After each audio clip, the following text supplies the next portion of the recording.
If you've ever been lucky enough to holiday in Syria, then you're one of a lucky few people that knows one of the best dips in the universe, Muhammara, a deeply delicious concoction with a few simple yet surprising ingredients. And it all starts with 2 to 3 large bell peppers, which you want to roast, toast or grill, however your kitchen allows. A ripping hot skillet is one way to do this, but an open flame works best. Either a blowtorch or simply a gas stove. And if you have a charcoal barbecue, you're in for a win. The point is to get the peppers properly black, which will give them a charred, smoky flavor. It takes around 10 minutes to properly cook, then close them up to finish steaming and softening.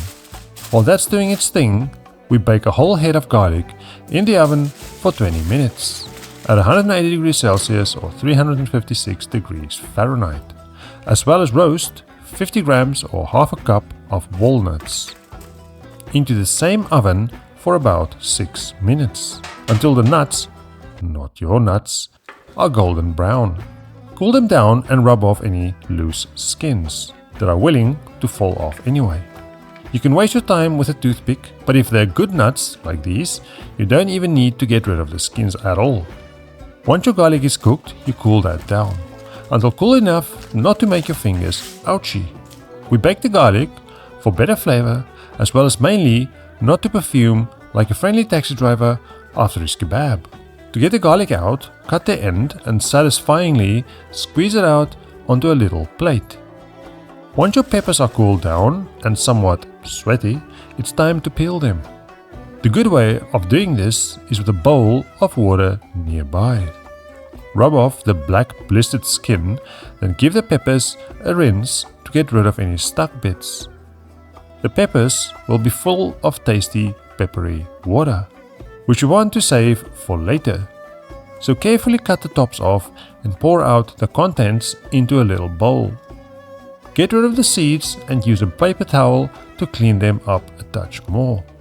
It's totally okay if there's a little charred bit here and there. Pour the reserved liquid through a sieve and set it aside for now. Chop up the peppers extremely indiscriminately and let them hang out for a second. Done with the prep and onto the good stuff. Heat a pan on medium heat and add a good bit of extra virgin olive oil. In with the peppers and let them get to know the heat. Next you add 30 grams or 2 tablespoons of tomato paste and cook it out properly, but don't let it burn.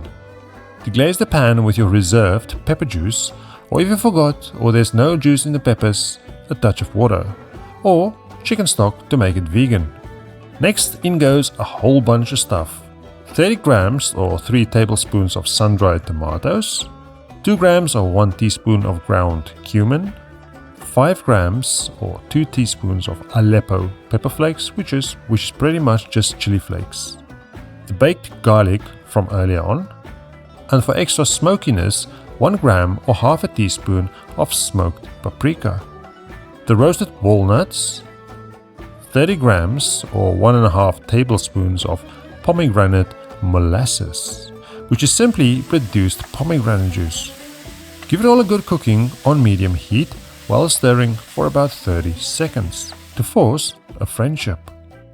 Remove from the heat and add 30 grams or 1/3 of a cup of preferably toasted breadcrumbs, the zest of half a lemon, 15 grams or a little squeeze of lemon juice, 25 grams or 2 tablespoons of extra virgin olive oil, and finally, alhamdulillah, 6 grams or 1 teaspoon of salt. Give it a mix to combine, then traditionally it goes into a pestle and mortar, where you can pound and grind like the good old days. Or simply get it into a blender, which makes everyone's lives a little bit easier. Whichever method you chose, you make sure you puree the living daylights out of this, as smooth as your arm or blender would go. Once blended, get it into a bowl and cover with Greta wrap before chilling down for a few hours.